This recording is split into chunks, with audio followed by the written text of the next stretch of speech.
Allez, bonjour à tous, bienvenue pour ce cours en classe virtuelle du vendredi 30 avril. Donc on commence la séance par la correction des exercices 38, 36, 38 et 72.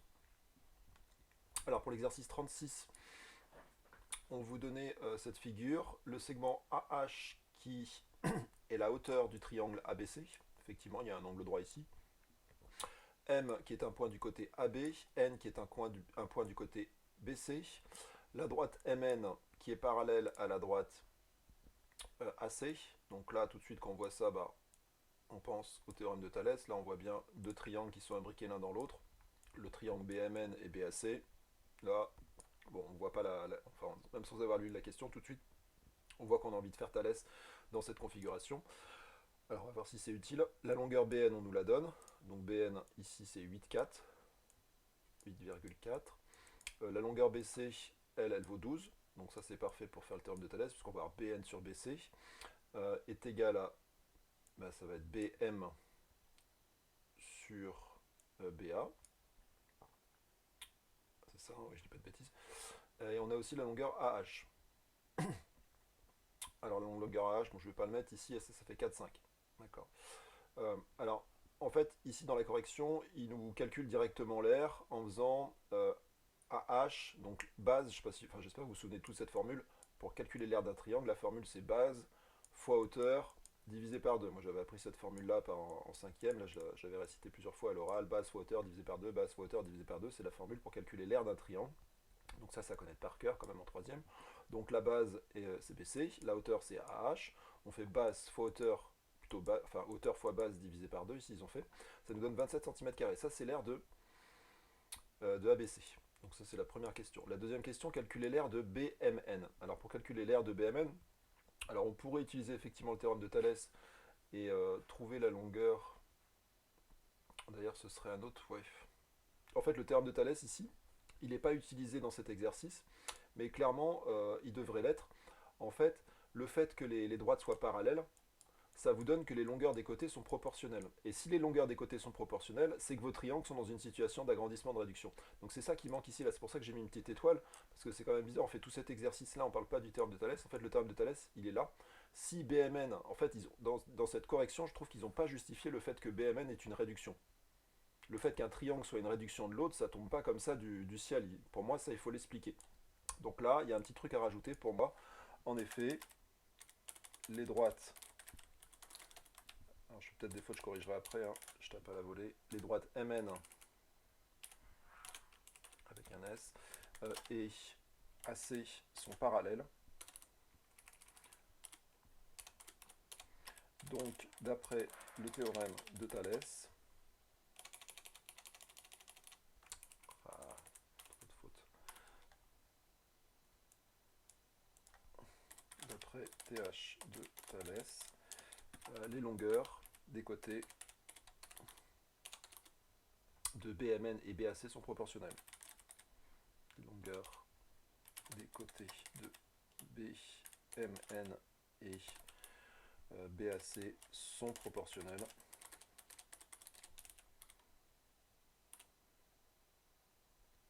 Donc, et là, 2 points, on peut mettre ce qui est indiqué. Alors je ne vais pas mettre en effet, du coup, je vais plutôt mettre les droites, puisque c'est là, je mets la cause en fait. La cause de ça, c'est ça. Donc les droites amènent à 1, d'après, rien, encore des fautes. Voilà, une petite précision qui me semble utile de rajouter. Il y a plein de fautes d'orthographe, désolé. Hop. Aussi, effectivement, il y a les angles, on pourrait faire avec les triangles semblables, tu as raison Simon. En fait, si les droites sont parallèles, les angles qui sont là, pardon, si ces deux droites-là sont parallèles, cet angle-là et cet angle-là sont des angles alternes internes et sont donc égaux. De même, si ces deux droites-là sont parallèles, ces deux angles-là qui sont... je dis bêtise, c'est pas alterne interne, c'est correspondant, pardon. Ces deux angles-là sont correspondants et égaux. Pareil, ces deux angles-là sont correspondants et égaux, puisque les droites sont parallèles.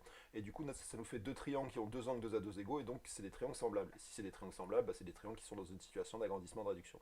Donc voilà, on pouvait aussi le justifier comme ça avec les angles. Mais il fallait préciser la propriété. Si deux droites coupées par une séquence si deux droites coupées par une séquence sont parallèles, alors les angles correspondants qu'elles forment sont égaux. Donc ça c'est une propriété en général que vous avez du mal à réciter, dont on a un petit peu besoin. Bon voilà, après on utilise, donc une fois qu'on sait que c'est une réduction, on trouve le coefficient de réduction, et on utilise le coefficient de réduction sur l'aire du grand triangle. Alors pour utiliser un coefficient de réduction sur une aire, j'espère que vous vous souvenez tout ça, je l'ai répété au moins une cinquantaine de fois depuis le début de l'année, il faut obligatoirement mettre le coefficient, enfin le rapport de réduction au carré. Donc c'est pour ça ici j'insiste là sur ce carré, puisque le coefficient de réduction, le rapport de réduction, pardon, s'applique sur une aire. Donc sur une aire, ça, je vais mettre une flèche rouge aussi, aire, ça doit faire tilt. Quand vous appliquez ça sur les aires, eh bien, il faut mettre le coefficient au carré. Juste le coefficient, hein, pas le rapport de réduction. Et rien d'autre. Il n'y a pas besoin de mettre ça au carré. Et ça, c'est l'unité, un centimètre carré. Le carré qui est là, c'est le carré de l'unité, qui n'a rien à voir avec le carré de 0,7. Voilà pour ce premier exo. Et bien du coup, quand on calcule 0,7 au carré fois 27, on obtient 13,23. Clémentine, si au brevet, on n'a pas utilisé le théorème de Thalès, mais... Ah, normalement, en fait, normalement, le théorème de Thalès, on peut presque s'en passer. Avec l'histoire des triangles, comment dire, des triangles semblables et triangles agrandissement-réduction, on a tout ce qu'il faut là. Ce que je viens de te dire, si les droites sont parallèles, tu as ici deux angles qui sont égaux et deux angles qui sont égaux, et bien après tu sais que les dimensions sont proportionnelles, tu peux faire exactement le théorème de Thalès. En fait, le théorème de Thalès, avec toutes les connaissances que vous avez sur les triangles semblables et agrandissement de réduction, vous pourrez presque vous en passer. Bah, vous pourriez vous en passer, clairement. Alors par contre, il faudrait justifier à chaque fois qu'il y a deux angles égaux ici, deux angles égaux ici, réciter la propriété si deux triangles ont deux angles deux à deux égaux, alors ils sont semblables. Donc du coup, ils sont dans une situation d'agrandissement de réduction et calculer le rapport de réduction. Donc c'est peut-être un petit peu plus long et un peu moins pratique que le théorème de Thalès, mais a priori, bah, c'est tout à fait faisable. On passe au 38. Donc le 38, c'est un exercice pour prouver que des droites sont parallèles, donc a priori réciproques ou contraposées du théorème de Thalès. Donc là, j'ai mis les droites en question en rouge, c'est les droites MN et UI, sont-elles parallèles? Alors j'en ai mis une en rouge et une en bleu pour que vous compreniez bien, parce que des fois il y a des erreurs sur des gens qui calculent les mauvais rapports ici. Pour trouver les bons rapports, bon, déjà il faut toujours partir de haut. Ça c'est facile, donc c'est le point commun des deux triangles, on part de là. La première droite, MN, je l'ai mis en rouge. Donc on va de haut vers un point de la première droite. Donc O vers N. N c'est bien un point de la première droite. Divisé par OI. I c'est un point de la deuxième droite. Donc je suis allé de la première droite vers la deuxième droite. Donc j'ai fait une longueur ici divisé par une longueur ici. Le deuxième quotient qu'il faut comparer avec le premier, c'est OM sur OU. Alors pour ne pas se tromper, on va de haut vers un point de la première droite. Donc l'autre point, on avait utilisé N tout à l'heure, maintenant on utilise M. Donc OM divisé par OU.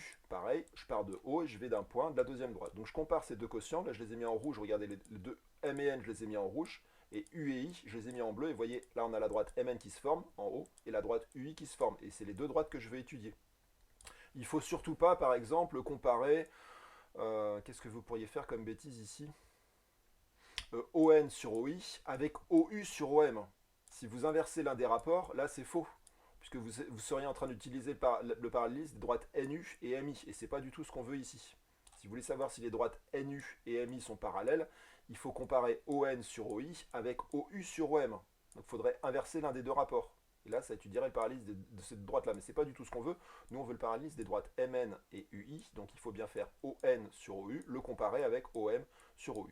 Et là, quand on calcule ces deux rapports, on s'aperçoit qu'il y en a un premier à la calculatrice qui vaut 0,7 et le deuxième qui vaut 0,75. Donc les quotients ne sont pas égaux d'après la contraposée. Cette fois, quand c'est pas égal, on utilise la contraposée. Les droites MN et UI ne sont pas parallèles. Donc là, c'est un exercice facile, ça j'espère que vous y êtes arrivé, parce qu'on commence à en avoir fait pas mal. On calcule les rapports, on les compare, s'ils sont égaux, la réciproque, s'ils ne sont pas égaux, la contraposée. Bon, il y a aussi, on aurait pu rajouter les points alignés là pour que ça marche bien. Normalement, il y a une histoire de points alignés à rajouter qui n'a pas été mise dans cette correction. Ça aurait été bien de le rajouter. On passe au dernier exo, le 72, qui est un exercice intéressant. Alors, c'est un exercice où il fallait utiliser deux fois le théorème de Thalès. Alors, on relit rapidement l'énoncé. Les points A et D sont alignés, ainsi que les points A, C, B et les points E, C, D. Donc ça va pouvoir former des configurations de Thalès. Enfin, vous allez voir qu'il y a des configurations de Thalès un peu plus calculées à F. Alors la première chose qu'on a envie de voir, c'est cette configuration de Thalès là. Je vais mettre les deux triangles en rouge. Ces deux triangles là, celui-là et celui-là, sont bien dans une configuration de Thalès, puisque les droites AD et EB sont bien parallèles. Donc là, je peux utiliser le théorème de Thalès là-dedans. C'est ce qui est fait ici, je crois, on va lire. Les droites AB et DE sont séquentes. AB et DE sont séquentes en C. Les droites AD et EB sont parallèles, donc c'est bien ce que je disais, ça c'est les deux droites qui sont là, qui étaient en vert je crois. On utilise le théorème de Thalès, donc on dit CA sur CB est égal à CD sur CE est égal à AD sur EB, c'est-à-dire les petits sur les grands, petits côtés sur grands côtés, donc les côtés du triangle du haut divisé par les côtés du triangle de bas, avec les côtés qui se correspondent bien entendu. On obtient parmi tous ces rapports, il y en a un qu'on connaît entièrement, 3/5. Et ici on va pouvoir calculer AD puisqu'on connaît EB. Donc EB il est homologue avec AD, donc du coup ici avec une règle de 3, 3 fois 7 divisé par 5, on peut trouver AD, 4,2. Donc là, c'est la première étape de trouver AD. Une fois qu'on a fait ça, nous on veut AF. Alors AF, c'est là où c'est un peu plus compliqué. Il faut trouver une autre configuration de Thalès. Alors si on regarde bien l'énoncé, il y a deux couples de droites parallèles. Il y en a un qu'on a utilisé ici. Et il y a celui-là, FC parallèle à BD. Donc ici, normalement, on a une autre configuration de Thalès qui est cachée. Je vous la montre, ces deux droites-là sont parallèles. Donc les triangles que je suis en train de mettre en bleu là, ces deux triangles-là, alors je vais peut-être pas les mettre tous les deux en bleu, sinon on va rien comprendre. J'en mets un en bleu et un en vert. Ces deux triangles-là, le bleu et le vert, sont bien dans une configuration de Thalès, puisque ces deux droites-là, FC et BD, sont parallèles. Donc je vais pouvoir dire que AC sur AB est égal à AF sur AD, est égal à FC sur DB. Je ne vous entends pas du tout. Alors peut-être que j'ai mon micro qui était un peu loin de ma tête. Est-ce que c'est mieux, Anna, là? J'avais mon micro qui était mal mis. Il était en haut là. Je ne sais pas si c'est ça qui fait que tu m'entends pas. Il n'y a que toi qui m'entends pas, Anna, ou il y en a d'autres qui m'entendent pas? Parce que si je parle dans le vide, peut-être ta connexion qui est un peu basse, je sais pas. C'est mieux, oui, j'avais mis le micro comme ça, donc du coup forcément c'est pas terrible. Je disais, je sais plus quoi. Oui, on se place dans cette configuration de Thalès. Et puis on termine l'exo, bah, toujours pareil. On a 3 sur 8. FC on l'a calculé tout à l'heure. Pardon, AD on l'a calculé tout à l'heure, donc on va pouvoir calculer AF avec une règle de 3. Enfin une quatrième proportionnelle, c'est-à-dire 3 fois 4,2 divisé par 8, ça vous donne 1,575. Bon, j'espère que vous avez... Alors cet exo-là, j'espère que vous avez su le faire, il est intéressant. Il y avait deux configurations de Thalès qu'il fallait enchaîner. Alors il fallait commencer bien entendu par les deux triangles rouges, hein. Si vous commencez par le triangle vert et le triangle bleu, vous ne pouvez pas avancer puisqu'il vous manque des longueurs. Alors je vous propose, on a pris un quart d'heure pour corriger cette séance d'exercice-là. Alors on va faire un dernier exercice sur Thalès. Alors je ne sais pas si vous avez fait cet exercice-là. Moi il me dit quelque chose, mais j'ai regardé dans le cahier, je ne l'ai pas vu. Bon, alors si on l'a pas fait, c'est parfait, c'est un exercice de brevet. On vous demande dans cet exercice, je sais que je le fais chaque année, c'est pour ça que j'avais l'impression qu'on l'avait déjà fait. Et c'est un exo de brevet qui est assez complet. Alors vous allez voir, des élèves participent à une course. Avant l'épreuve, un plan leur a été remis. Il est représenté par la figure ci-dessous. Donc c'est l'exercice 83, page 170, pour ceux qui veulent avoir l'énoncé sous les yeux plutôt que sur l'écran d'ordinateur. Alors on sait que les droites AE c'est celle-là, et BD se coupent en C. Donc on a deux droites séquentes. Les droites AB et DE sont parallèles. Et vous avez ici un triangle rectangle. Alors on vous demande de calculer la longueur réelle du parcours A, B, C, D, E. Autrement dit, la longueur du parcours qui est en rouge ici. Il faut calculer la longueur de cette ligne-là. Donc pour calculer la longueur de cette ligne-là, je pense que vous avez compris qu'il faut calculer AB plus BC plus CD plus DE. Donc il faut additionner ces 1, 2, 3, 4 morceaux. Alors sur ces 4 morceaux, on n'en a qu'un seul. Donc il faut que vous trouviez la longueur de BC, il faut que vous trouviez la longueur de CD et il faut que vous trouviez la longueur de DE. Autrement dit, il y a 3 questions dans cet exercice, trouvez ces 3 longueurs. Donc je vous laisse un peu de temps, si vous avez des questions dans le chat, n'hésitez pas, ou même si vous voulez activer votre micro. Et après, quand vous avez fini, on va changer de chapitre parce que j'ai regardé la progression, là on est quand même assez en retard. On passera sur le chapitre des fonctions linéaires et affines pour avancer un petit peu. Parce qu'après, il reste qu'un seul mois, le mois de mai, et ça va vite passer.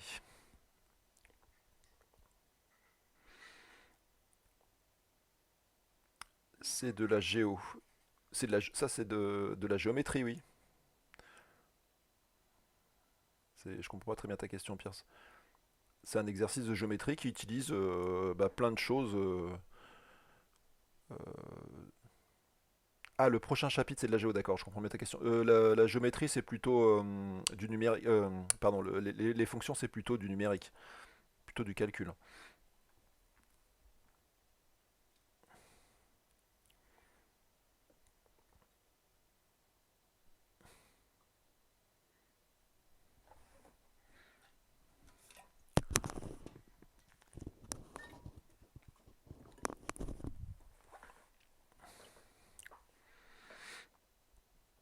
Alors ça, c'est un exercice qui utilise donc pas que le théorème de Thalès.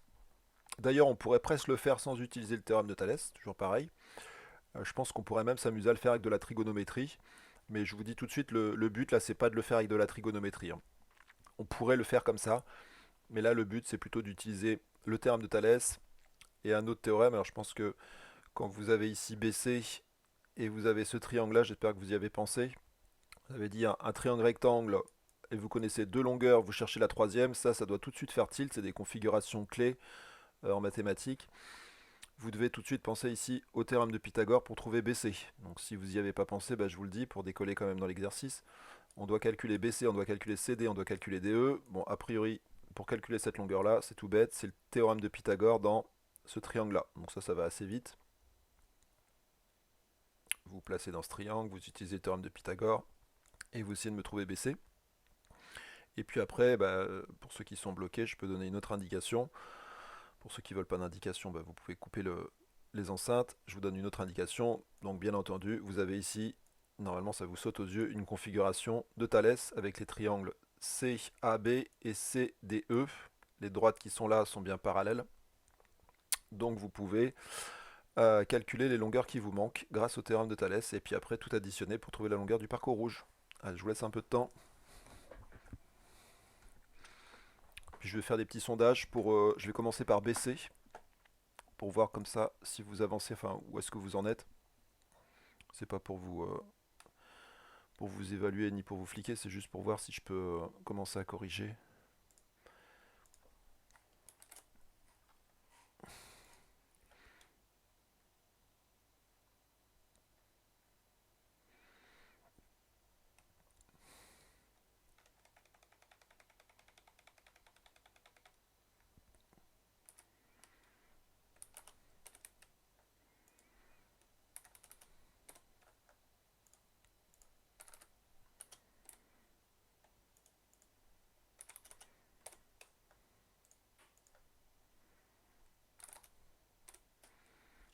Alors pour BC, je vous propose 5 réponses.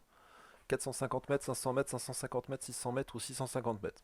Quand vous avez trouvé la bonne longueur, vous me le mettez sur le sondage, comme ça je vois si je peux lancer la correction juste pour la longueur BC. Alors j'espère que vous avez commencé par là. A priori, on est un petit peu obligé de commencer par B. On est un peu obligé de commencer par le théorème de Pythagore. Euh, Parce que si vous commencez, bon alors j'avais donné une indication tout à l'heure que je voulais pas forcément que tout le monde entende, mais si vous commencez directement par le théorème de Thalès, en fait je crois que vous êtes embêté parce que vous allez avoir CB sur CD et vous connaissez ni CB ni CD. Et donc là vous ne pourrez pas du tout avancer sur la longueur de ces deux côtés. Donc là pour commencer l'exercice, on est vraiment obligé de commencer par le théorème de Pythagore dans ce triangle-là. On n'a pas trop le choix.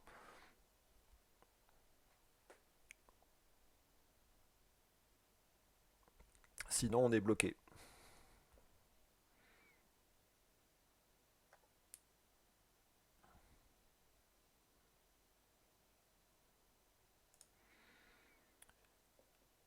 Alors il faut rédiger, hein, j'espère que vous allez bien, parce que à chaque fois que je vous dis ça, quand je passe dans vos cahiers, il y en a de la moitié qui ne mettent pas que le triangle est rectangle, que vous avez utilisé le théorème de Pythagore, que vous avez écrit l'égalité des carrés avec des lettres, que vous avez remplacé, et après vous avez fait votre petit calcul pour trouver BC. Il ne s'agit pas de mettre BC égale et merci, au revoir, hein. Si vous faites ça le jour d'un brevet, vous perdez beaucoup de points de rédaction, et c'est quand même dommage pour un truc aussi facile.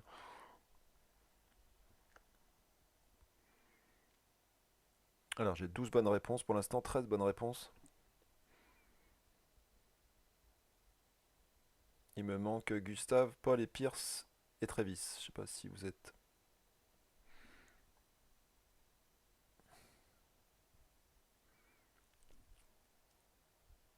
bloqué ou si vous n'arrivez pas à répondre au sondage.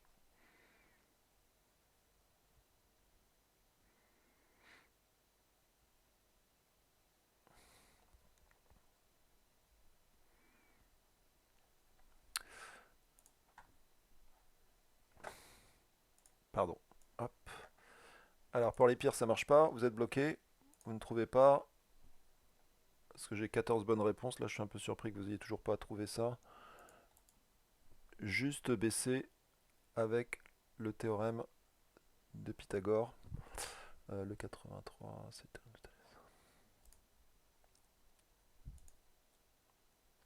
Ah, pas la trouver, très bien. Il manque juste Pierce et Trévis.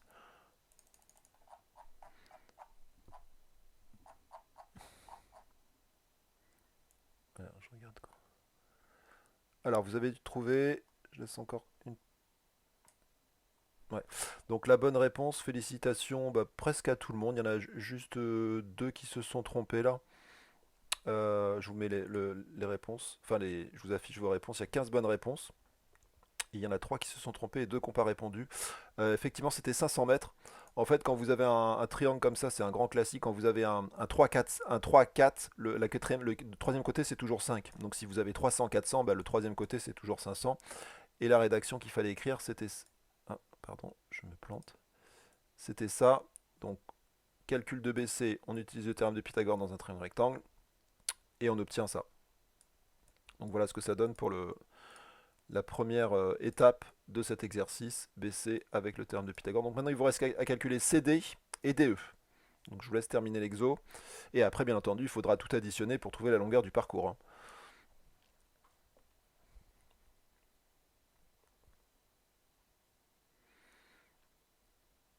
Donc vous voyez que dans les exos de brevet, en général, il n'y a pas... Enfin, c'est pas Thalès, Thalès, c'est souvent mélangé à autre chose. C'est Thalès avec de la trigo, Thalès avec du théorème de Pythagore. On fait rarement un exo de Thalès 100%. C'est toujours mélangé avec autre chose. Et d'ailleurs, pour le brevet blanc, là, on est en train de le préparer, ce sera un peu dans le même genre. C'est-à-dire que Thalès est toujours... enfin, dans les exos proposés, c'est souvent comme ça. Il est mélangé avec d'autres thèmes. Alors, je vous mets un autre sondage pour CD et DE. Alors, est-ce que je fais les deux en même temps? Parce qu'a priori, quand vous finissez l'exo, vous pouvez enchaîner CD puis DE directement.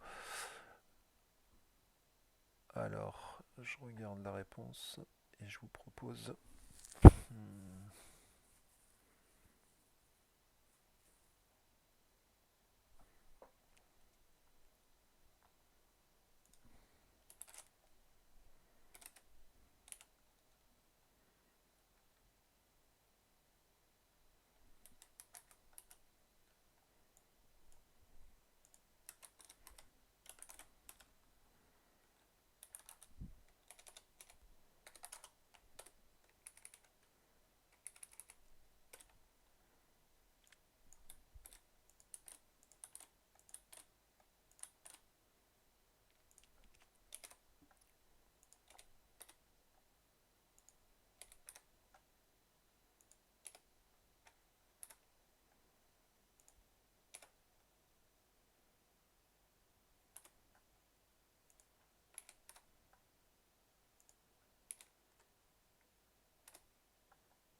Donc vous enchaînez l'exercice pour ceux qui sont bloqués, là je redonne l'indication.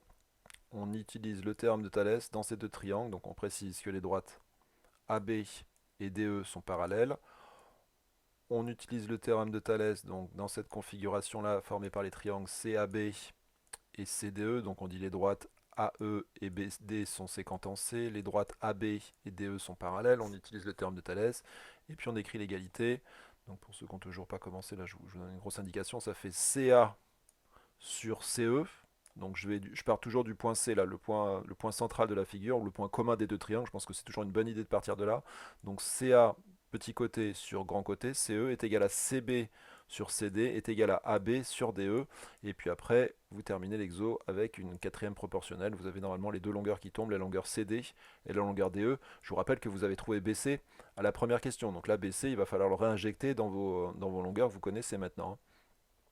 La BC, c'est connu. Ça vaut, on l'a calculé, ça vaut 500.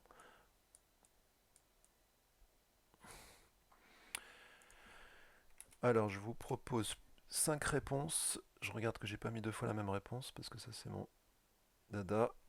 Et qu'il y a bien la bonne réponse, quand même, quelque part aussi. Ok, donc 5 réponses. Pour ceux qui sont à la maison, voici les réponses proposées. Il faut trouver la bonne. Et après, il y a encore un calcul à faire, vous arrêtez pas là, parce que ça aussi c'est dommage. Il y en a qui sont, le jour de l'épreuve, ils calculent les trois longueurs et puis ils s'arrêtent là. La question c'est calculer la longueur réelle du trajet. Donc après, il faut terminer l'exercice. La longueur du trajet, c'est la longueur de la ligne rouge. Alors j'ai 10 bonnes réponses, ce qui est pas mal.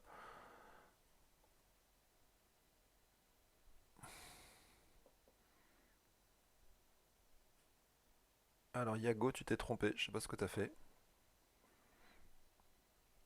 Je sais pas ce que t'as fait Yago.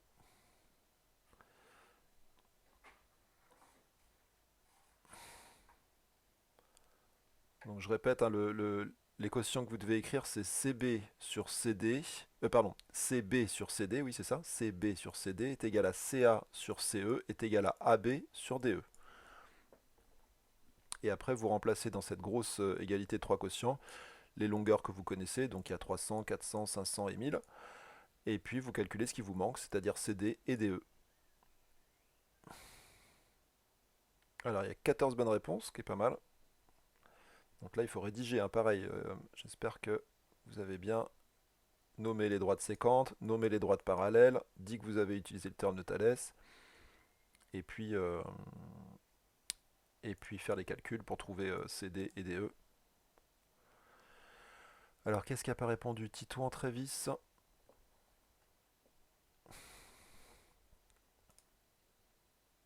Ah, Trévis voit pas le QCM. Alors, le QCM, alors, je peux pas trop te montrer. Si, je peux te montrer. Trévis, le QCM, peut-être que t'as pas vu. Il y a cette icône-là, là. Je sais pas si tu vois. Tu cliques dessus et ça fait apparaître le sondage. Tu le vois, cette icône-là? Des fois, c'est ça qui il n'est pas forcément activé. Bon, sinon, des fois, ça, effectivement, ça bug.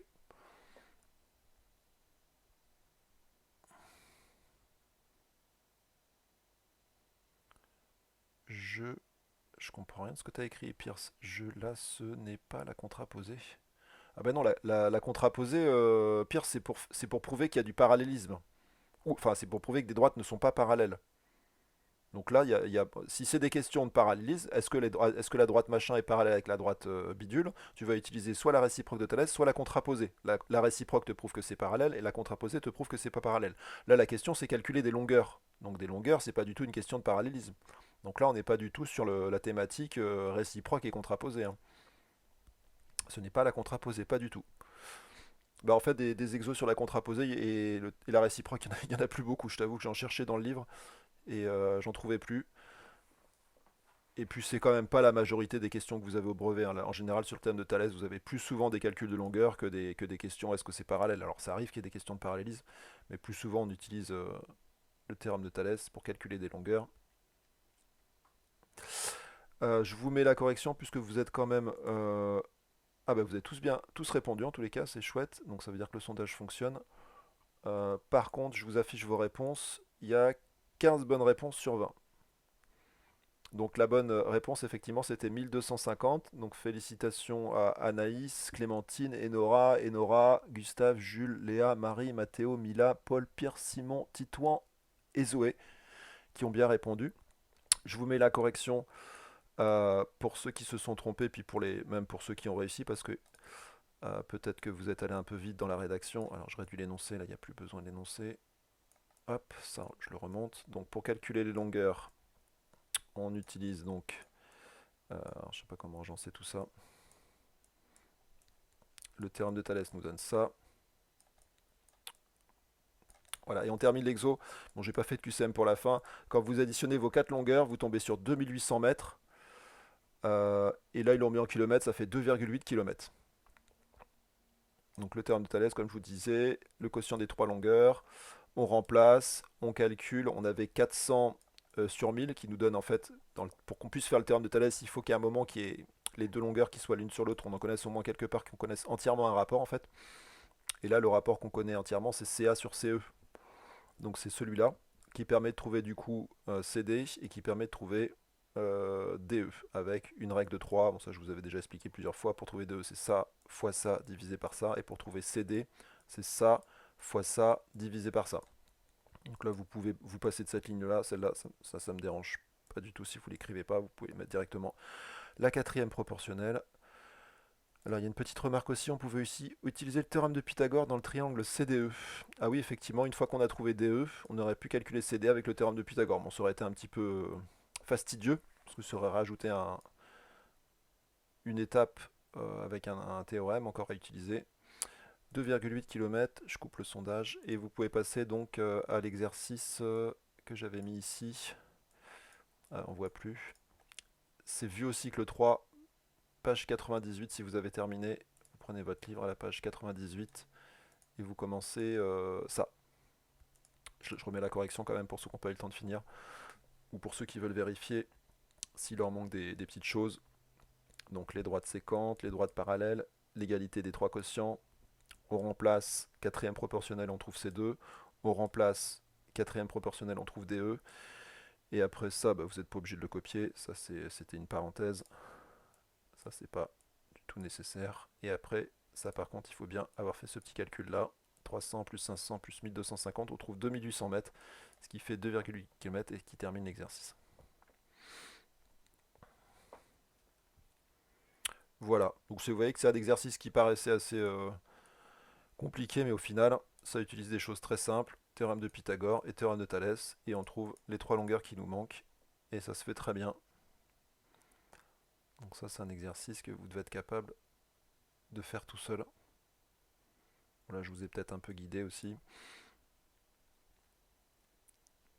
Alors, est-ce que je peux passer au QCM? Bon, vous me dites dans le chat si vous voulez que je remette. Ah, il y a une question, j'ai pas vu, mais on peut aussi calculer. Ah oui, bah, Mila, effectivement, tu as vu la remarque là, je pense que c'est ça. La question que tu me posais, la réponse est ici. On peut effectivement calculer CD avec le théorème de Pythagore. Par contre, DE, en fait, tu peux pas tout finir avec Pythagore, hein, que ce soit bien clair. Dans le triangle CDE, il te manque deux côtés. Donc là, il faut au moins que tu en trouves un des deux avec le théorème de Thalès. Et après, tu peux finir l'exercice avec le théorème de Pythagore. Ça répond à ta question. Mais tu peux pas, en tous les cas, faire deux fois Pythagore, ça c'est sûr. Il y aura forcément Pythagore, Thalès et Pythagore pour faire l'exo. Mais bon, Pythagore et une fois Thalès, et avec deux calculs, c'est plus simple quand même. Donc j'espère que ça répond à ta question. Alors, donc ça c'est le nouveau chapitre. On va revenir sur les fonctions. Nous on avait vu les fonctions dans le cadre général. Ici on va avoir des fonctions particulières. Alors les premières fonctions particulières qu'on va voir, c'est les fonctions linéaires, et après vous verrez une autre famille de fonctions, c'est des fonctions affines. Alors vous allez voir, c'est des fonctions très très simples, les fonctions linéaires. Ce sont juste des fonctions qui transforment un nombre en un autre en faisant une multiplication. Donc on peut difficilement imaginer des fonctions aussi simples que ça. Donc vous allez voir qu'il y a quand même tout un cadre avec du vocabulaire, et que les représentations graphiques de ces fonctions ont une particularité. Donc pour commencer ce chapitre, je vous propose de réchauffer un petit peu toutes vos connaissances en matière de proportionnalité et de fonction. C'est des choses que vous avez vues en quatrième et en sixième aussi d'ailleurs. Proportionnalité, je suis en train de le faire avec les sixièmes. Alors on vous demande ici où est-ce que vous voyez un tableau de proportionnalité. Alors il peut y avoir plusieurs bonnes réponses, hein. Donc est-ce que vous voyez A, B, C? Ensuite dans ce tableau de proportionnalité, comment est-ce qu'on fait pour trouver X? Comment est-ce qu'on fait pour trouver Y? Ensuite, une situation de proportionnalité, ça vous avez dû le voir en quatrième, quand vous avez les abscisses qui sont proportionnelles aux ordonnées. Euh, donc dans cette situation-là, vos points ils sont placés d'une certaine façon. Et enfin, dernière chose, la fonction qui a x associe 3,5 fois x, donc là je vous rappelle que c'est fois. Quand on veut calculer f de 7, c'est-à-dire l'image de 7, qu'est-ce que ça donne? Est-ce que ça donne ça, ça ou ça? Alors je lance des petits sondages rapides pour voir si vous avez terminé. Alors il faut que je fasse attention parce qu'il peut y avoir plusieurs bonnes réponses. Donc du coup, il faut que j'ai les réponses sous les yeux, ce sera mieux. Alors je voulais chercher.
Alors, je vous propose 5 possibilités de réponse. J'espère que je ne me suis pas trompé. Normalement, il y a la bonne réponse à un endroit. Comme ça, je vois si je peux corriger, puis je vois si vous vous souvenez ou pas de ce que c'est qu'un tableau proportionnel, de proportionnalité, pardon.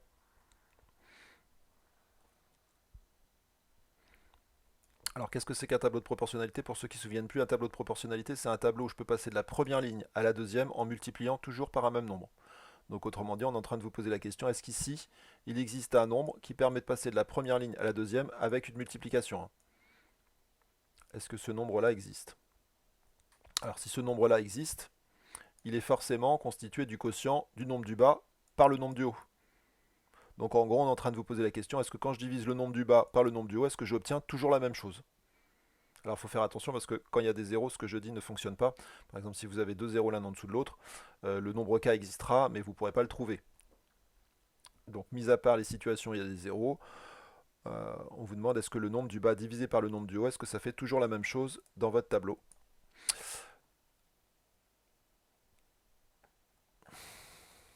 Donc est-ce que ça divisé par ça fait la même chose que ça divisé par ça, ce qui fait la même chose que ça divisé par ça, etc.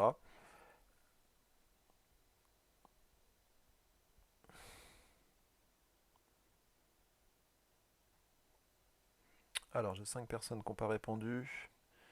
Clara, Gustave, Léa. Ah, il me manque juste Léa. Alors Léa, des tableaux de proportionnalité, tu divises la case du bas par la case du haut et tu dois trouver toujours la même chose dans ton tableau si c'est proportionnel. Sinon, c'est que ça ne l'est pas. Ou alors il doit exister un nombre k, parce qu'avec les zéros, ce que je dis, ça fonctionne pas toujours très bien. Il doit exister un nombre k unique, c'est-à-dire qu'il n'y en a qu'un seul qui permet de passer de la ligne du bas à la ligne du haut. Bon, Léa, elle répond pas, je sais pas où elle est, donc on va pas l'attendre pendant 2 heures. Je vous mets vos réponses. Donc c'est pas terrible, vous êtes que 9 à avoir bien répondu sur 18, la moitié. Donc la bonne réponse était la A et la C. Alors effectivement, ici, clairement, on voit bien que c'est x2. Donc ça, c'est proportionnel. J'ai multiplié par 2 pour passer de la première ligne à la deuxième. Le deuxième tableau, pourquoi est-ce qu'il ne peut pas être bon? Parce qu'ici, déjà, dès que je vois ça, je sais que ça ne peut pas être proportionnel. Pourquoi je sais que ça ne peut pas être proportionnel? Parce que je vous ai dit, si c'était proportionnel, on a 0 fois quelque chose, ça devrait donner 0. Donc si c'était proportionnel, quand il y a un 0 quelque part, il doit y avoir un 0 en dessous forcément. Vous ne pouvez pas avoir un 0 et un nombre en dessous différent de 0 si c'est proportionnel. Ça, c'est impossible. Si vous avez 0, il doit y avoir un autre 0 en bas si c'est proportionnel. Donc ça, c'est pas la peine d'étudier, ça peut pas être proportionnel. Et pour le dernier, bah, ça doit marcher, je crois que ça fait x1,6. Quand vous divisez le bas par le haut, x1,6, j'ai un doute pour le dernier quand même. Je vais vérifier la calculatrice parce que des fois il y a des petites erreurs dans le. Il y a des petites erreurs dans la correction. Où elle est ma calculatrice? Calculatrice. 11,2 divisé par 7. Est-ce que ça fait bien 1,6? Oui, ça fait bien un 6, donc il n'y a pas d'erreur. J'avais juste un doute pour le dernier. Donc ça fait bien un 6, donc c'est bien la A et la C. Allez, je coupe le sondage. J'espère que vous allez être meilleur sur les autres là parce que c'était pas terrible. Donc A et C, bon, je vous entoure les réponses en flux rouge. Hop et hop. Alors, est-ce qu'il y a des questions? Non, il n'y a pas de questions. Bah enchaîner, hein. Travaillez pas forcément en rythme où je fais les sondages parce que là c'est des questions qui s'enchaînent assez vite normalement. D'ailleurs, je peux peut-être mettre directement, je vais peut-être corriger directement. Je vais pas faire des sondages à chaque fois, ça va prendre beaucoup de temps. Et j'ai des doutes que l'intérêt soit très élevé. Donc je vous laisse encore 2 petites minutes pour finir ça. Donc pour trouver x ici, c'est une règle de 3. Donc ça on l'a fait plein de fois avec le théorème de Thalès. Donc là il n'y a pas de grosse difficulté. Vous avez dû faire 4 fois 6 divisé par 5. Donc là la bonne réponse, a priori, elle est là. Alors on peut quand même regarder s'il n'y en a pas une autre. Euh, Alors pour la 2, ça vaut combien? 6 fois 4, ça fait 4 fois 6, 24. 24 divisé par 2, ça fait 4,8. 4,8. Alors on peut aussi trouver le coefficient de proportionnalité. En fait, quand on fait 4 divisé par 5, on trouve le 1,2 qui est là. Je vais prendre un autre stylo. Euh, on trouve 1,2. Donc c'est-à-dire pour passer de la première ligne à la deuxième, mon coefficient de proportionnalité c'est 1,2. Attendez, je me trompe, c'est 0,8, pardon, je dis des bêtises. 4 divisé par 5, ça fait 0,8, excusez-moi. Et du coup, pour passer de 6 à ce nombre-là, bah, on fait 6 fois 0,8. Donc ça, c'est bon aussi. Donc je réexplique parce que là, j'ai peut-être pas été très clair. Hop, j'efface ça, je recommence tout doucement. Donc, pour trouver le coefficient de proportionnalité, on divise le nombre du bas, c'est-à-dire 4, par le nombre du haut. Donc 4 divisé par 5, ça me permet de trouver ce qu'on appelle le coefficient de proportionnalité qui permet de passer de la ligne du haut à la ligne du bas avec multiplication. Donc ici, le coefficient de proportionnalité, c'est 0,8. Donc une fois que j'ai trouvé ce coefficient de proportionnalité, bah, je l'utilise mais sur 6. Donc je fais 6 fois 0,8 et je trouve le nombre x. Donc voilà une autre façon de trouver la bonne réponse. Et enfin, alors ça je comprends pas trop. 4 fois 1,2. Ah oui, c'est dans l'autre sens en fait. Bah non. Ah oui, si, je sais, pardon, excusez-moi. J'y étais pas. En fait, on regarde, pour passer de 5 à 6, j'ai multiplié par quoi? Pour passer de 5 à 6, j'ai multiplié par 6 divisé par 5, c'est-à-dire par 1,2. Donc en gros, j'ai 1,2 quantité fois de j'ai 1,2 de quantité fois plus. Donc là, je vais aussi avoir 1,2 de quantité fois plus. Donc là, c'est des méthodes par combinaison. Donc ça, c'est peut-être moins facile pour vous. Donc là, il y avait les trois bonnes réponses en fait. Les trois étaient bonnes. La première, c'est une méthode par combinaison, c'est-à-dire je regarde 6, c'est 1,2 fois plus grand que 5, donc x doit être aussi 1,2 fois plus grand que 4. Ça, c'est la méthode avec le coefficient de proportionnalité. Et ça, c'est la règle de 3, ou la quatrième proportionnelle. Donc les trois réponses sont bonnes ici. Bon, c'était pas si facile en fait, parce que on pouvait se contenter de cette réponse et puis se dire ah, les autres sont pas bonnes. Mais en fait, quand on les calcule, on tombe également sur 4,8. Donc on pouvait se douter qu'elles sont bonnes et après voir comment est-ce qu'on trouve, enfin quelle méthode on utilise, ça c'était moins facile. Alors pour trouver y, de la même façon, je vais tout effacer.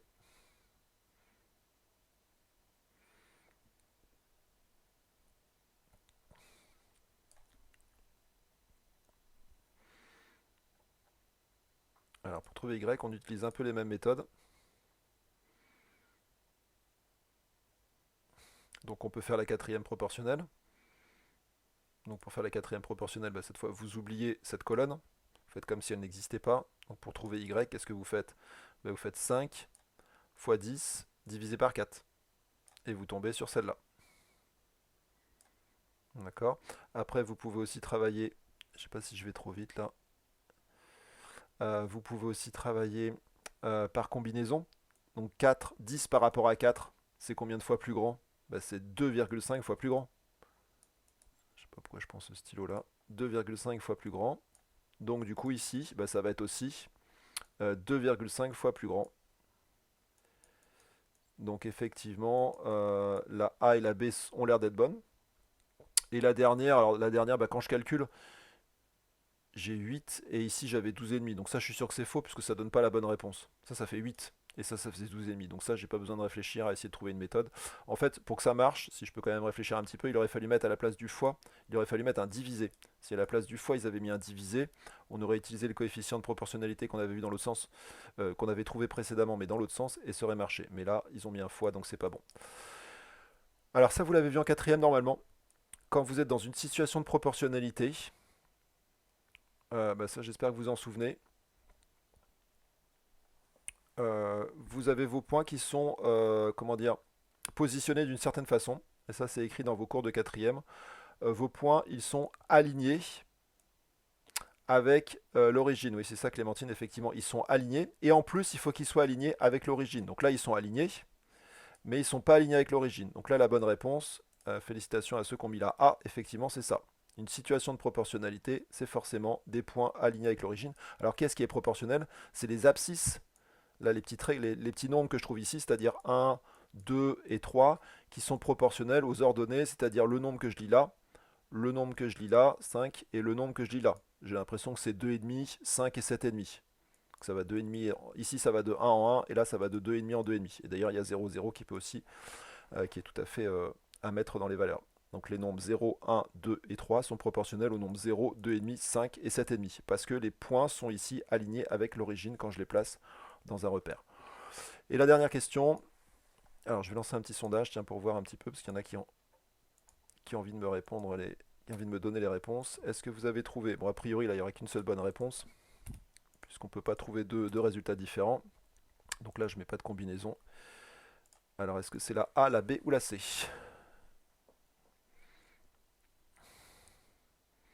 Donc ça utilise le vocabulaire sur les fonctions qu'on a déjà utilisé plein de fois tout au long de l'année.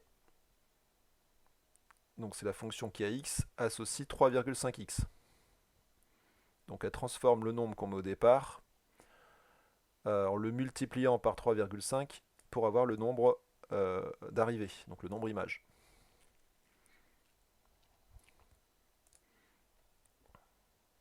Alors si vous avez terminé, vous continuez à activité 1, vous lisez le cours, vous faites ces exos-là. Et si vous avez tout terminé, vous me le dites dans le chat, je peux vous proposer autre chose. Je ne me rends pas compte.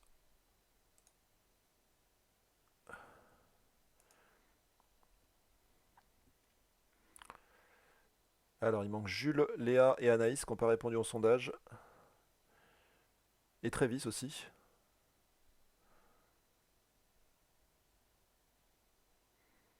Jules, Léa et Pierce qui n'ont toujours pas répondu. Donc pour ceux qui n'ont toujours pas répondu, je vous rappelle, pour passer de là à là, on multiplie le nombre de départ par 3,5. Là, le nombre 7, c'est mon nombre que je mets au départ. Je le remets en vert ici pour que vous le voyez bien. Ça, c'est mon nombre de départ. Et quand je le calcule, ben, j'obtiens f de 7, c'est-à-dire la fonction f, elle transforme le nombre 7 grâce au procédé qui est au-dessus, qui consiste à multiplier par 3,5. Donc pour calculer f de 7, c'est tout bête, le nombre 7 de départ, je vais le multiplier par 3,5. Donc là, on a juste à faire 3,5 fois 7. Et ça, a priori, bah, c'est plus grand de 15, puisque 3 fois 5, ça fait 15. Donc le seul nombre qui est plus grand de 15, c'est celui-là. Donc c'est la bonne réponse, c'est la réponse C. Félicitations à tous ceux qui ont répondu ça. Vous n'êtes pas si nombreux que ça, vous n'êtes que 12. Je vous affiche les bonnes réponses. Donc félicitations à ceux qui ont répondu ça. Donc je vais peut-être le réexpliquer ici, parce que visiblement, il y en a qui n'ont pas bien compris. F de 7, c'est tout simplement 3,5 fois 7. La fonction f, elle transforme le nombre de départ, le nombre de départ c'est 7, en le multipliant par 3,5. Donc pour avoir l'image de 7, je multiplie 7 par 3,5. Et ça donne 24,5. Donc la bonne réponse était là. Donc ça, on va l'utiliser souvent, c'est ce qu'on avait vu, c'est le vocabulaire qu'on avait vu sur les fonctions. Ça, c'est l'image de 7 par la fonction f. Donc l'image, c'est à droite, et l'antécédent, c'est à gauche. Hein. Ces nombres-là sont les nombres de gauche sont les antécédents des nombres de droite, et les nombres de droite sont les images des nombres de gauche. Quand je calcule f de 7, je suis à droite, je calcule l'image de 7. Et pour calculer l'image de 7, bah, je passe du nombre de départ au nombre d'arrivée en multipliant par 3,5. Donc là, vous voyez, cette fonction-là est vraiment toute bête, elle fait juste x 3,5. Donc le nombre de départ, on le multiplie par 3,5 et on obtient le nombre d'arrivées. Allez, on passe à l'activité 1, c'est une activité d'introduction pour découvrir les fonctions linéaires. Donc qu'est-ce que c'est qu'une fonction linéaire? Donc vous allez voir, à travers cet exercice, vous allez normalement comprendre, c'est facile, quand est-ce qu'on utilise des fonctions linéaires. Alors on vous donne un service de transport urbain, propose des tickets à l'unité à 1,50 €. Donc chaque ticket coûte 1,50 €. Recopier et compléter le tableau. Donc ça c'est pas très dur, vous me recopiez tout ça. Et vous complétez. Petit b, comment obtient-on le prix à payer à partir du nombre de tickets achetés?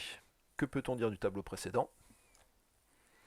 Alors on vous donne une fonction qui modélise cette situation, la fonction f qui a x associé à 1,5x. On vous demande que signifie f de 10 égale à 15. Alors ça en gros, c'est par rapport au problème.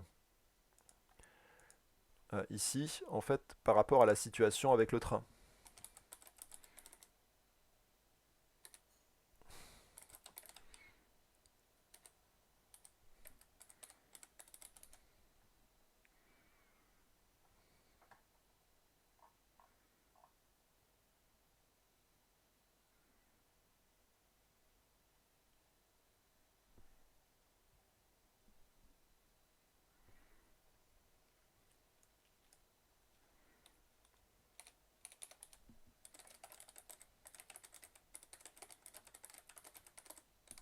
Donc je reformule la question, je sais que ce genre de questions-là, en général, vous avez du mal à les comprendre.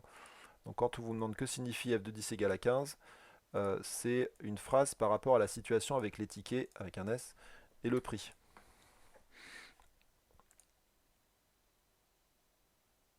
Ah, Jules, vous voyez pas le QCM ni Pierce, donc c'est pour ça que vous n'aviez pas répondu.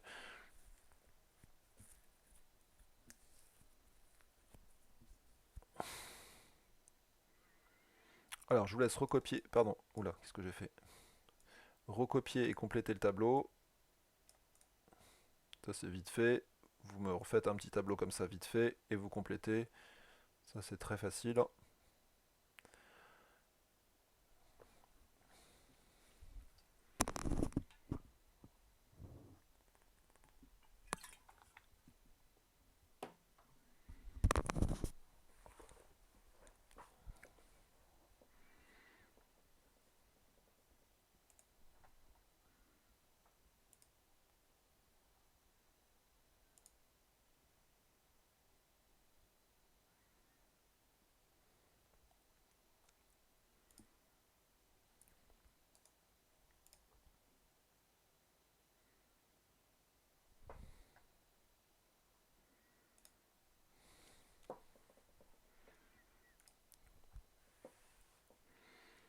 Alors le tableau, bon, il n'y a qu'une difficulté. Le prix d'un ticket, c'est 1,50 €.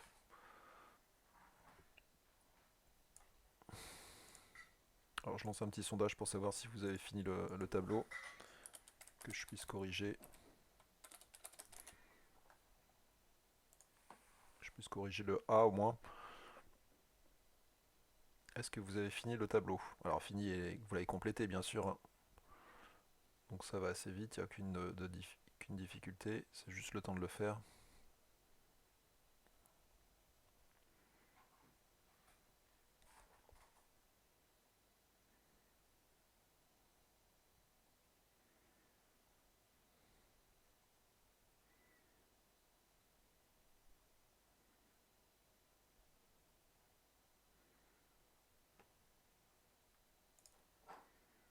Donc ce tableau, c'est un bête tableau de proportionnalité. Donc je vous mets la réponse, là vous êtes presque 14 à avoir fini. Donc vous avez dû obtenir ça. Je vous le mets à la place de la photo, c'est pas très grave.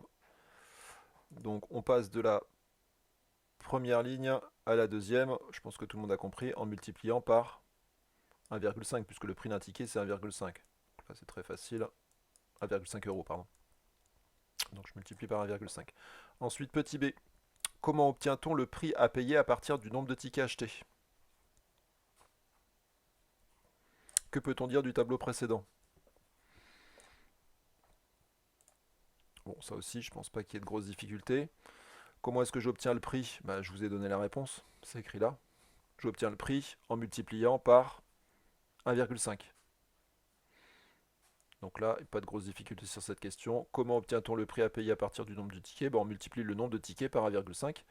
Que peut-on dire de ce tableau? Alors qu'est-ce que c'est comme type de tableau ça? Si vous avez suivi un petit peu ce qu'on a fait, eh ben, c'est un tableau. Bon là je vais assez vite mais c'est facile, c'est un tableau de proportionnalité. Donc là il n'y a pas de grosses difficultés. Je vous mets la réponse du B. Là, les deux premières questions sont très faciles. On obtient le prix à payer en multipliant par 1,5, enfin le nombre de tickets pardon, par 1,5. Et le tableau qu'on a fait ici est un tableau de proportionnalité puisque je peux passer de la première ligne à la deuxième, enfin de la deuxième ligne à la première plutôt, en multipliant par 1,5. Donc je vous laisse corriger s'il y a besoin, mais normalement ça, vous n'avez pas dû vous tromper, il n'y a pas de grosses difficultés. Alors on arrive à la question C, donc là ça devient un peu plus intéressant. La situation précédente peut être modélisée par la fonction. Alors c'est la fonction f, elle fonctionne comment? Elle transforme le nombre x de départ en 1,5 fois x. Donc à x, on lui associe 1,5 fois x. Alors que signifie f de 10 égale à 15 pour la situation étudiée? Alors moi je vous dis bien, la phrase qu'on attend de vous ici, c'est par rapport à la situation avec les tickets. On n'attend pas une phrase avec l'image de machin et nana par la fonction f. C'est pas ça qu'on attend. Là, on veut vraiment une phrase, on veut une interprétation, c'est-à-dire une interprétation par rapport à la situation concrète. Qu'est-ce que ça veut dire f de 10 égale à 15 dans la situation concrète de mes tickets avec mon transport? Alors, je ne comprends pas le D. Calculer f de moins 5, calculer f de 1,5, c'est ce que tu l'as fait.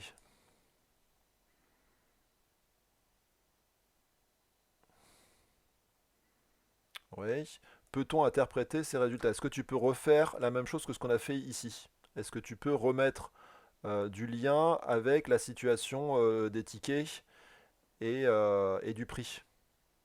Est-ce que ce calcul-là a du sens par rapport à la situation de, de, de- de mes tickets et de mon prix?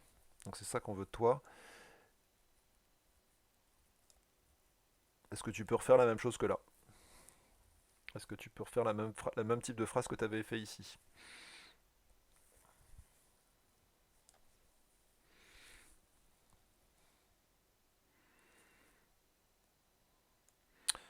Et après, dernière question, on vous propose une carte mensuelle à 20 euros, mais par contre le ticket est du coup beaucoup moins cher. Et là, on vous explique ce que c'est qu'une fonction linéaire. Ensuite, il y a l'heure qui tourne, là je suis en train de voir qu'on se rapproche de la fin. Bon, on va essayer de finir ça quand même. Tant pis si on déborde un petit peu, on n'est pas très loin de la fin. Donc la question c'est f de 10 égale à 15. En gros, est-ce que vous pouvez faire une phrase pour interpréter cette égalité-là dans la situation concrète des tickets? F de 10 égale à 15. 10 c'est votre nombre de départ, puisque c'est le nombre qui est entre parenthèses, c'est le nombre qui va être transformé. Donc le 10 c'est ce nombre-là en fait. Je vais le souligner en vert. Le 10 qui est là, c'est le nombre qu'on met ici. D'accord? Et f de 10, ce que je calcule là, c'est ce que j'obtiens. Donc c'est ce que je trouve ici. Et en fait, c'est exactement ce qui se passe ici. 10, c'est mon nombre de départ. Et f de 10, je l'ai multiplié le nombre 10 par 1,5. Donc c'est le nombre que je vais trouver ici. C'est-à-dire 15. D'accord? Bah, qu'est-ce qu'on peut dire de cette situation-là? Quand je suis là, qu'est-ce que je peux faire comme phrase par rapport à ma situation? Bah, je peux juste dire que quand j'achète 10 tickets, je paye 15 euros. C'est tout ce qu'on attendait de vous, c'était de faire une phrase comme ça. F de 10 égale à 15 signifie que quand j'achète 10 tickets, je paye 15 euros. Donc là, je vous mets la correction, il n'y avait pas de grosses difficultés. Par contre, je manque de place. Bon, je vais réduire l'énoncé, normalement vous l'avez sur le livre, ça.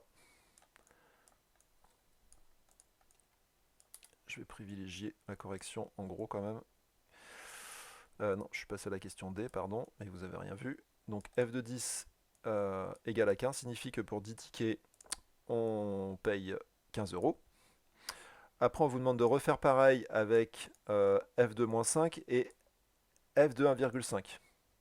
Donc vous calculez de la même façon que ce qu'on a fait, f de moins 5. Donc la fonction f, elle transforme quoi? Votre nombre de départ. Pour avoir le nombre d'arrivées, pardon, on multiplie le nombre de départ par 1,5. Donc le nombre de départ ici, c'est moins 5. Donc ça, c'est votre nombre de départ. Et pour avoir le nombre d'arrivées, bah, vous multipliez moins 5 par le coefficient 1,5. Donc ça prend quelques secondes, c'est vite fait. Donc vous multipliez moins 5 par 1,5, vous avez l'image de moins 5. Et vous multipliez 1,5 par 1,5 et vous avez aussi l'image de moins 5. Et est-ce que vous pouvez interpréter ces résultats de la même façon qu'on avait fait ici? Est-ce que ça a du sens de parler de tickets dans ce genre de calcul-là?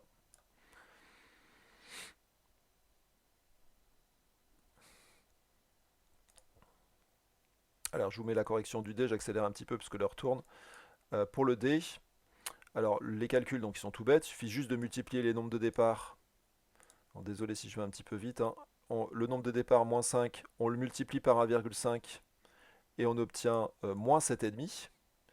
Et 1,5, donc ça c'est mon nombre de départ. Donc lui en gros c'est le nombre x, hein, d'accord? Ce nombre-là c'est ce nombre-là. Et après on va dire que le premier 1,5 c'est lui. Et le coefficient, ce 1,5 là, il y en a un qui est en bleu, il y en a un qui est en vert. C'est pas les mêmes 1,5 en fait, même si c'est les mêmes valeurs. Donc 1,5 fois 1,5 ça fait 2,25. Alors est-ce qu'on peut interpréter ces résultats-là? Ben non, on ne peut pas acheter moins 5 tickets. Enfin, on pourrait donner du sens si on rendait des tickets et qu'on nous rendait de l'argent. Bon, ce serait un peu compliqué. Donc là, f de 5, a priori, ça n'a pas de sens. De même, 1,5 ticket, acheter un ticket plus la moitié d'un ticket, ça va être, ça va être assez problématique parce que la moitié d'un ticket, ça ne va pas donner grand-chose. Donc ça, ces deux situations-là, ces calculs-là ont du sens, mais par rapport à notre situation de départ, elles n'ont aucun sens. C'est ce qui est indiqué ici. On ne peut pas interpréter ces résultats pour la situation étudiée car le nombre de tickets achetés ne peut être qu'un nombre entier positif. Donc là, c'est pas entier et là, c'est pas positif. On vous explique ce que c'est qu'une fonction linéaire. Donc ça, c'est très très important puisque c'est vraiment le fondement de cette application. D'essayer de comprendre ça. Là, du coup, je le remets devant, qu'on voit un petit peu mieux. Donc une fonction linéaire, c'est juste une fonction du type, on a un nombre x et le nombre qu'on aura à l'arrivée, c'est-à-dire l'image, on l'obtient en multipliant le nombre x par un nombre a. Le nombre a, il est donné et il ne change pas une fois qu'on est dans une fonction affine, une fonction linéaire, pardon. Par exemple, si vous décidez que a vaut 2, eh bien votre nombre a, il ne va jamais changer. Votre nombre x, lui, Il pourra changer suivant les valeurs que vous voulez lui donner, mais le nombre A, il est fixé. Donc si ce nombre-là est fixé, eh bien vous passez de votre nombre de départ à votre nombre d'arrivée en multipliant le nombre de départ par le nombre A. D'accord? Donc ici, notre nombre A, c'était 1,5. On a multiplié notre nombre de départ par 1,5 pour avoir le nombre d'arrivées. Alors, je vous mets la correction de la fin, enfin de la dernière question. Euh, Quand on a une carte à 20 euros et le prix d'un ticket est de 0,5, c'est pas une fonction linéaire parce que vous avez multiplié par 0,5 et après vous avez rajouté 20. Donc vous avez fait deux opérations en fait. Donc là, pour la dernière question, la fonction elle est comme ceci. Je ne sais pas trop vous le mettre. J'en ai un peu de partout là. Je remonte ça, ça, ça. Donc là, pour la dernière question, je vous le mets comme ça. La fonction que vous avez dû obtenir, c'est la fonction qui à x associe 20 plus 0,5 fois x. Vous êtes obligé de payer votre carte une fois. Et après, chaque ticket vous coûte 0,5. Donc plus 0,5 fois x. Donc ça, c'est un x, hein, c'est pas un fois. Il faudrait peut-être l'arrondir un petit peu là, parce que on pourrait confondre avec un fois. Donc c'est plus 0,5 fois x. Et ça, c'est pas une fonction linéaire, puisque x a été multiplié par 0,5, et après on a rajouté 20. Donc il n'y a pas qu'une multiplication dans cette fonction. Les fonctions linéaires, elles ne font que multiplier. Il n'y a que ça comme opération, il n'y a rien d'autre. Et là, je vois qu'il y a une addition. Donc, a priori, c'est mort. Je pourrais euh, pas du tout trouver une fonction linéaire qui soit égale à ça. D'ailleurs, on le voit quand on achète 0 ticket, on obtient 20 euros. Si c'était une fonction linéaire, 0 fois quelque chose, ça devrait faire 0. Donc là, j'ai 20. Donc je ne peux pas avoir une fonction linéaire qui transforme 0 en 20. Puisque 0 fois quelque chose, ça fait toujours 0. Donc ça ne peut pas être linéaire. Allez, on va s'arrêter là. Il est midi 5. On a un peu débordé. On se revoit jeudi. Il y aura le DM à me rendre. Donc là, vous avez eu presque 3 semaines pour faire ça. Donc ça doit déjà être fini. Le brevet blanc, j'ai fait une réunion avec M. Dardillac hier. Il est bien programmé pour le 10 et 11 mai. A priori, je ne sais pas si vous êtes au courant, mais vous avez SVT physique en sciences, vous n'aurez pas la techno, donc pour le brevet. Et a priori, il parlait de mettre justement pour le brevet blanc également SVT physique pour que ce soit comment dire, plus en adéquation avec ce que vous allez vraiment avoir au brevet. Pour les maths, je vais vous mettre le programme de révision. Là, il faut revoir tout ce qu'on a fait depuis le début de l'année, avec Thalès compris. Alors par contre, il n'y aura pas les fonctions, ça, il y en a qui l'ont pas commencé. Donc je pense pas qu'il y aura ce chapitre-là. On n'aura pas le temps de faire des choses là-dessus. Et puis je vous mets un petit peu de travail sur les fonctions pour avancer quand même. Alors oui, Yago, on vous a dit technophysique, mais je te dis l'information date d'hier soir. A priori, monsieur Dardillac a demandé à monsieur Ferrandin et à monsieur Dussubieux s'ils voulaient bien faire un sujet de brevet. Donc il y a des chances que vous ayez SVT physique. À confirmer ceci dit, mais d'après ce que j'ai compris dans la réunion, vous n'aurez pas de techno cette année au brevet, et donc on se disait qu'au brevet blanc, ce serait bien que vous ayez la même chose que ce que vous ayez au brevet, c'est-à-dire SVT physique. Euh, donc je vous mets, je pense, à lire ce paragraphe-là, et puis ces exos-là à faire, là, le 11, 17 et 23. Je vous mettrai également une petite vidéo de Yvan Monca là, sur les fonctions linéaires pour vous aider un petit peu à reprendre tout ça.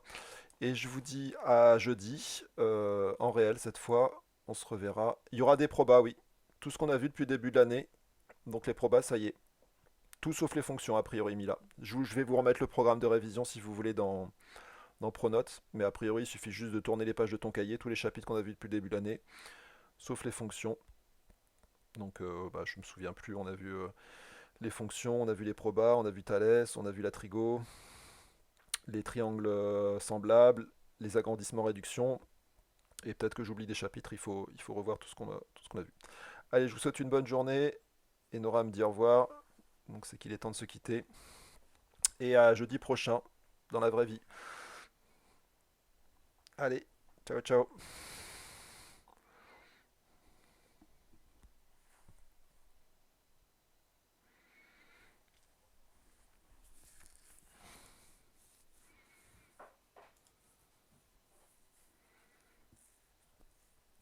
Je vais peut-être couper mon truc.